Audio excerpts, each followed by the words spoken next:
Welcome back to The Verdict, a podcast brought to you by MLMIC Insurance Company. I'm your host, Tammie Smeltz. As we celebrate our 50th anniversary, we continue to deliver clear insights on navigating the complex world of medical professional liability.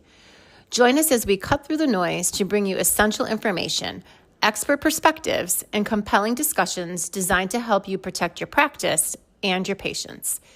Be sure to like and subscribe to our YouTube channel so that you don't miss an episode. Our guest today is Michael Schoppmann, CEO of MLMIC Insurance Company. Good morning, Mike. Thanks for coming back on The Verdict. We were really excited to have you on a second time. How are you today? Good morning, Tammie. I'm well. How about you? I'm really good. It's Friday, and it's sunny here and a little cooler in Buffalo, so I'm happy. This year is a very significant year for MLMIC, right? It's our 50th anniversary, and we wanted to have you on the podcast to, chat about the history of MLMIC from its inception to currently. Can you tell our listeners about the beginning of MLMIC back in 1975? Certainly happy to. MLMIC's history is a New York history, and it's also a compelling one. In 1975, unfortunately for healthcare in the state of New York, every commercial carrier, every admitted company left the market. Literally, you could not purchase medical professional liability insurance, commonly known as medical malpractice insurance, in the state of New York. It was unobtainable, and it was a crisis. It was a healthcare crisis. It was an insurance crisis. It was a crisis for the patients of the state of New York. And out of that crisis, a single individual stood up. His name was Donald Fager. Don Fager came up with a brilliant idea to form a partnership with the Medical Society of the state of New York. He approached MSNY, as it's commonly called, and sought their participation and involvement in creating a brand new physician-oriented, physician-owned insurance company, which was then known as Medical Liability Mutual Insurance Company, and the Medical Society agreed. A core group of initial physicians contributed capital to start the company. By the way, all of that capital was repaid with considerable interest over the years in full, and they started what is now commonly known as MLMIC. So it was a physician-created, medical society-created concept born from the genius of Donald Fager, and its devotion to healthcare in New York and his desire to help the physicians and the healthcare facilities of the state of New York. It was revolutionary at its time, and here we are 50 years later, celebrating that genius and the growth of MLMIC over all these years. And still to this day, we have a very close relationship with MSNY, correct?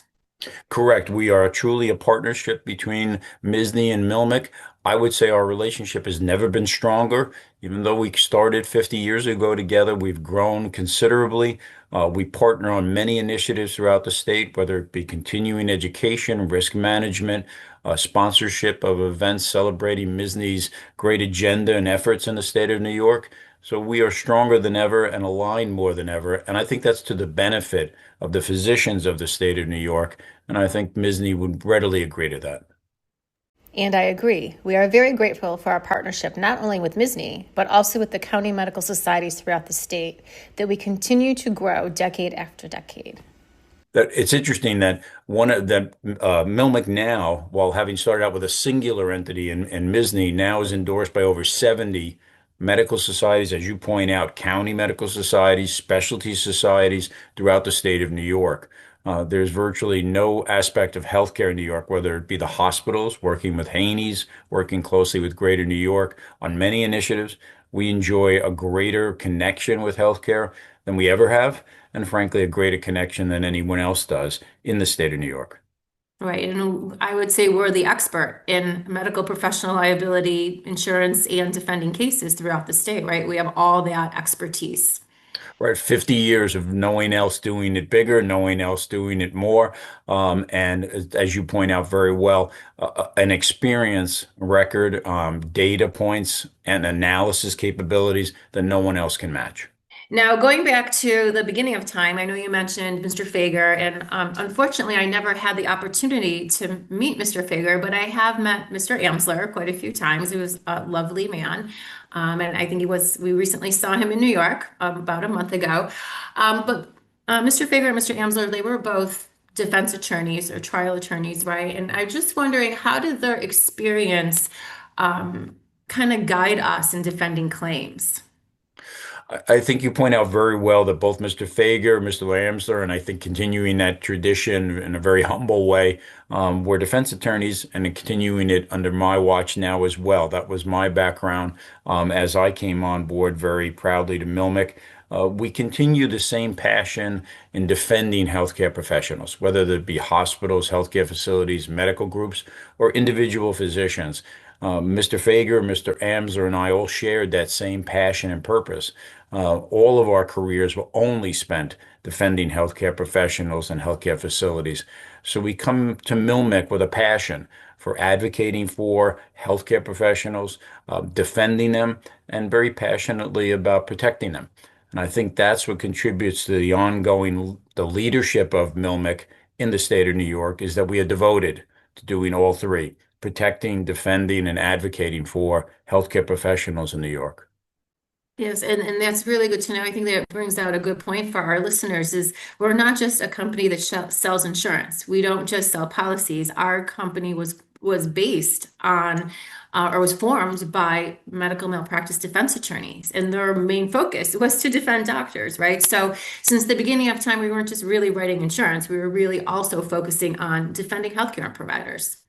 You make a great point. You can almost look at it that the insurance aspect is a vehicle to further advocate, protect, and defend physicians because we also work very closely with MSNY to do that. We advocate on many issues before the state government. We advocate locally with them. We join them in partnership on every issue we can, fighting on behalf of healthcare professionals. So you're absolutely right. It's a great point. It's a continuation of the mission, the purpose, the passion. And the insurance part of it really is a continuation of that, not the sole role we play. I just thought about that as we're speaking. Like I always think of us as an insurance company, but when we started talking about Mr. Faber and Mr. Amser, like, wow, like this is an amazing company because we were very focused on defending doctors, and the founders of the company were medical malpractice defense attorneys. So what more could you ask for as a healthcare provider for through your insurance company, right? To have this insurance company that has such a knowledge base on medical malpractice defense. You make a great point coming back earlier to our conversation on county and specialty society endorsements and partnerships. MLMIC provides over 300 events on an annual basis for which we charge nothing. We're involved in providing risk management, continuing medical education, quasi-legal risk management education, all towards protecting healthcare and healthcare professionals in New York. It's a mission. It's not just a business. And I think that's the difference why MLMIC has been so successful. No, you said earlier, we talked about the crisis back in 1975. Fast forward 50 years, and I know the insurance market right now can be a little bit unstable or crazy. What do you anticipate will happen in the market in the coming years? I think in the coming years, we see a number of potential, what they would call commonly today, headwinds. We see legislative headwinds in the Grieving Families Act that would have an enormous impact on both healthcare and also in medical malpractice insurance, as we commonly call it. And that impact would be negative for both. It would result in increased premiums. It would result in inability for many practitioners to afford those increased premiums. So we are at a point of inflection looking ahead. We're working very closely with our coalition partners, with medical society, with hospital associations to challenge that and point out to the legislative and the gubernatorial aspects involved that this is not something that is without impact and without a very strong negative impact. Our job is to protect the healthcare professionals in this state so that they can do what we love them to do, take care of all of us. And something that challenges that goes against that, we are going to be opposed to it, and we are. We're continuing to work very closely, as I said, with our coalition partners. But I think New York remains challenged. New York leads the country in categories it doesn't really want to, in the cost of MPL insurance, as we call it, in the number of verdicts that are excess or sometimes called nuclear verdicts, in the cost of litigating cases and how long it takes to litigate a case. All of those are categories that New York continues to lead and categories that none of us wish to be the leader in. So I think it's going to continue to be a difficult, challenging market. But as Milmic is now part of Berkshire Hathaway, we come to those challenges stronger than ever. We are prepared to take those challenges on to be here for the long term. As we like to say, we are going to be, as our view, potentially the last company standing because we are not going anywhere. Yeah, and I'm sure we are going to be the last company standing. And that's good for our listeners to know too, that if for any reason the GFA passes or any form of the GFA, we are now a Berkshire Hathaway company and we're very stable financially. We have our AM Best A plus rating. So we are going to be here for our policyholders no matter what. Exactly. The board of MLMIC, the physicians who made the decision and approved the purchase by Berkshire Hathaway, one of the core reasons they did so was to give MLMIC strength and security and stability in a difficult, challenging market known as New York for the next 10, 20, 50, 100 years. As we celebrate 50 years, we'll look ahead another 50 and still be here, the strongest, the leader, and we believe very proudly serving New York. To your point, the Grieving Families Act and its potential impact is a great example. It would have been very difficult for a mutual to realize and absorb the impact potentially of that. Now, as part of Berkshire Hathaway, we carry strength and security to the market, so we will be here no matter the impact, and we'll be here for the long term. No, you mentioned the Berkshire Hathaway transaction, and I wanted to talk about that a little bit too. I was here at that time as well, and I was a little bit sad going from a mutual to a stock company, but obviously it's better for the company and the insurance. But can you tell our listeners how that came about? I remember back in the day we said that Warren Buffett came to us and he thought we were a gem of a company. So can you share that story that we heard back in the day? Oh, absolutely. And your quote is spot on. That is how Mr. Buffett described us, and we're still very proud of that to this day. But when Mr. Buffett came to Milmic and approached the board and approached then Mr. Amsler, who was the CEO of the company, the real challenge was what did the board wish to fulfill? How did they wish to fulfill their mission? Now, the mission had been to serve the physicians and the healthcare professionals of the state of New York, whether it be hospital-based, medical group, or individual practice. And what would be the ultimate fulfillment of that mission would be to provide back to the state of New York the cornerstone, the foundational capital of Milmic. So the decision was made that the ultimate fulfillment of that would be to return $2.5 billion to the healthcare professionals of the state of New York, healthcare institutions, and Milmic agreed to do so. It is probably the largest that we'll ever see in this market. I believe it may be one of the last that we'll ever see in this market. And it's a great compliment to Mr. Fager, Mr. Amsler, and the board of Milmic, who all decided to take those funds and return them to most deserving recipients, healthcare professionals, institutions, and practices. And it was an incredible act. So it was not a simple acquisition as we might see in other businesses where someone is acquired and monies are paid to the company. When you demutualize, you actually take those monies and provide them back to the policyholders. And that was absolutely brilliant and a true fulfillment of Milmic in its core mission. But we move forward now into Berkshire stronger for it. We now have resources we did not. We have capabilities we did not have before. We have, as we like to say here, bandwidth that we did not have before. So it gives us new strength while also fulfilling the core mission from 1975. Great. And yes, I know that since we become part of the Berkshire Hathaway family, we have really expanded our products and services, and specifically in the risk management realm. Can you tell our listeners about some of we have a little bit more flexibility in pricing now. We have Silo. Can you tell our listeners a little bit about some of these changes that happened since we became part of Berkshire Hathaway?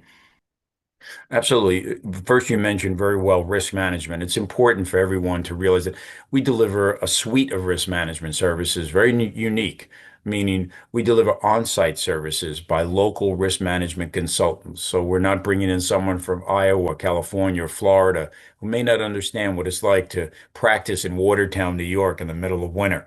Our consultants are from that area. They've lived there, they understand it, they're clinical, legal, risk experts, and they come on site wherever it's warranted, and we're very proud of that. But we also have greater capabilities, to your point. We've affiliated with Harvard through what was originally known as CRICO, now known as Candelo, and it provides data analytics to groups and healthcare facilities and hospitals on data and their claims histories to isolate what are the root causes of claims and claim development. And then we can attack those very aggressively through ongoing education, either on site, through webinars, through broad-based programs that can reach hundreds in different facilities throughout the state. So we've expanded our risk management capabilities exponentially over the last number of years. You also mentioned silo. Silo is a concept that we've developed whereby we're looking very aggressively to assist large facilities, healthcare systems, and hospitals who have employed physicians over the last decade and may wish to have that risk isolated in what is we call a silo, and then we can manage that risk with them with great specialty, with great creativity and customization. So it's a very different message for employed physicians than it might be for attendings. By developing silo and carving out those physicians, we can provide data analytics on them. We can comparatively analyze them to their peers, and we can then aggressively risk manage their exposures so that we'll reduce risk moving forward. So you point out very well, we've expanded the number of products, the type of products, the number of services, and the types of services. But we also can customize any aspect of that now to any particular unique need or unique goals of a medical group or a hospital or a health system. So, before we say goodbye, I just wanted to maybe tap into what you feel will transpire in the future. I know we have AI coming in the future, like that's expanding day after day, and there's a lot of potential for growth in the technology industry. How do you see MLMIC growing in the next 50 years? I think you make a great point on AI, and I think where we need to work as we have for 50 years with our great healthcare partners, whether it be our insureds, whether it be through the medical society, whether it be through Haney's, we need to work together in what's the potential impact of AI. Is it always the solution, or are there risks that we may not have considered? Are there aspects of AI that might provide greater exposure that would not overwhelm the benefits of AI? It's as Ajit Jain has said, it's something to look at, to be working on, to be experimenting with, but it's not yet something that we feel comfortable putting out very forward, very aggressively. So I think AI could have many applications as a tool to augment care, to augment healthcare delivery. But I think right now we need to work together to look long term, to your point, what would be the impact? How would it impact claims? How would it impact our ability to defend claims? And how would it impact our ability to defend the policyholders? So I think while we see some great potential benefits from AI, we need to look at what are the other consequences potentially so we can protect everyone. And that's always been our goal. It is our mission is to protect everyone in healthcare in the state of New York, and we need to be working together. And so we're going to be building that partnership even further. But I think the future is very bright for MLMIC. The future continues to be, we continue to lead the market. We believe we will always continue to lead the market in New York. And we will be able to provide even greater services, different unique products as we move forward, and thereby protect every healthcare professional and every healthcare facility in the state of New York that we insure. Is there any final thoughts you want to share with our listeners, either about the history of MLMIC or about yourself as CEO of our company? I would only encourage that anyone that has needs, issues, goals, wish to have a conversation. We should not be viewed as traditionally insurance companies are viewed as break glass, take out insurance company. That's how we a lot of times view our auto policy, our homeowners, others. That's not who MLMIC is. We're not a break glass, take out insurance company. We are a company wishing to be actively engaged with healthcare throughout New York, helping protect healthcare as we can talk again about our voluntary pro bono, so to speak, work throughout the state, which we continue to expand. We are here to partner with healthcare professionals, with our defense counsel, as you mentioned earlier, Tammie. Absolutely, we need to come together to protect each other and protect our ability to provide great health care in New York to the wonderful patients of which we all are one of them. So I would invite everyone that wishes to dialogue, talk, work together to reach out to us. We are not a break glass, take out insurance company, not at MLMIC. We are definitely not, right? I mean, the one thing I really like about MLMIC is that we do build relationships with our policyholders. It's not just your policy, it renews, here's your paperwork, right? We do reach out to them as a team and we meet with them in person a lot. We travel throughout the state. We're here to help our policyholders either virtually or in person. And that's one of the great things about MLMIC. Absolutely. I couldn't agree more. Well, thank you for coming back on the podcast today. I really enjoyed our conversation, and hopefully, we'll still be here in the next 50 years. I can guarantee it. Maybe other people in our respective roles, but MLMIC will be here in 50 years. All right. Thanks. Thank you. And that's the verdict on the history of MLMIC Insurance Company. To learn more about MLMIC, visit our website at milmic.com or follow us on Facebook, LinkedIn, X, and Instagram. This podcast is for general purposes only and should not be construed as medical or legal advice. This podcast is not comprehensive and does not cover all possible factual circumstances. Because the facts applicable to your situation may vary or the laws applicable in your jurisdiction may differ, please contact your attorney or other professional advisors for any questions related to legal, medical, or professional obligations, the applicable state or federal laws, or other professional questions.